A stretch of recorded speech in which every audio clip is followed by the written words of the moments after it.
everyone has. Everyone has sympathy for others. But empathy is something which belongs to very few people. Very few people have empathy. Sympathy is feeling sorry for someone just because of some reasons. But empathy, on the other hand, is feeling the pain. It's about feeling the torture that our brothers and sisters are struggling through and are going through. This is what empathy is. In fact, the international human right came into existence when the need for empathy was at its peak. It's in the Second World War. It's after the Second World War, which caused tremendous devastation. 70 million deaths. Millions of people lost their lives. Millions of people lost their houses. They lost their jobs. They lost their families. Unemployment was rising. Poverty was rising. And all these things gave birth to the Universal Declaration of Human Rights. Amen.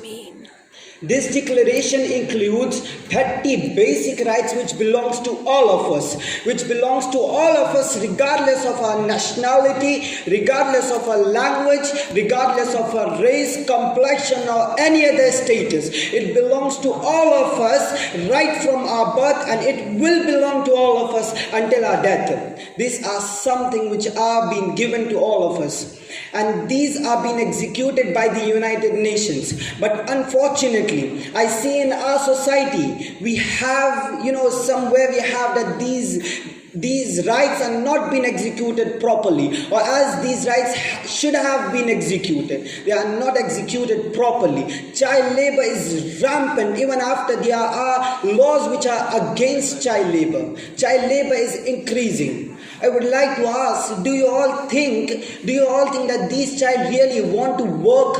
Do they really want to carry those baggages and weights that they are carrying now? Of course not. And I don't know why these child laboring is happening. And another major thing which is common in our society is gender inequality. And this has a tremendous negative impact on the society. Girls are not allowed to do work, and what's the reason that they are girls? Some companies are there which are not allowing girls to be a MR, that is medical representative. And what's the reason? They are girls. Girls are not allowed. They have that urge to gain knowledge, but they are not allowed to do higher studies. What's the reason? They are girls. These are the reasons. But is it so that this should have been the reason? No, of course not.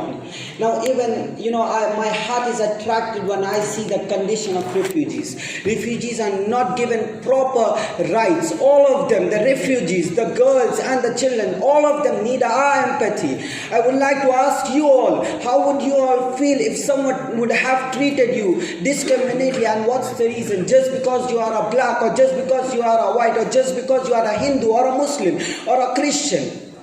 How would you all feel? It's too obvious that you all will be depressed, you all will be frustrated, you all will be angry, and you may even ask yourself, why?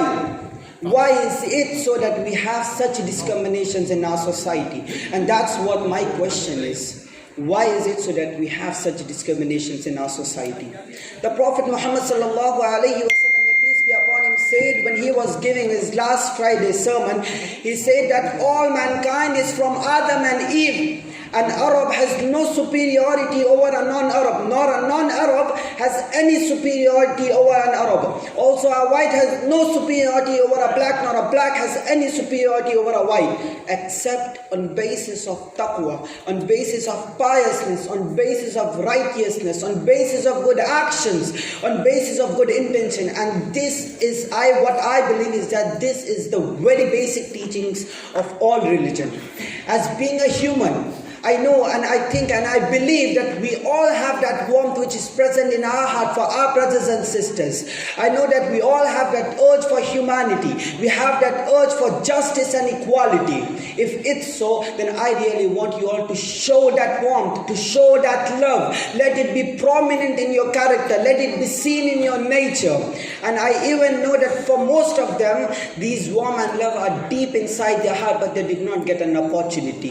If this is the case, then this platform is an opportunity. I warmly invite you all to be a member of this organization and to help us in achieving our goal of working as a watchdog against any violation which is there against human rights, and of focusing our work on empathy rather than sympathy. Now, I would like to end my speech by giving a quote which is given by Barack Obama.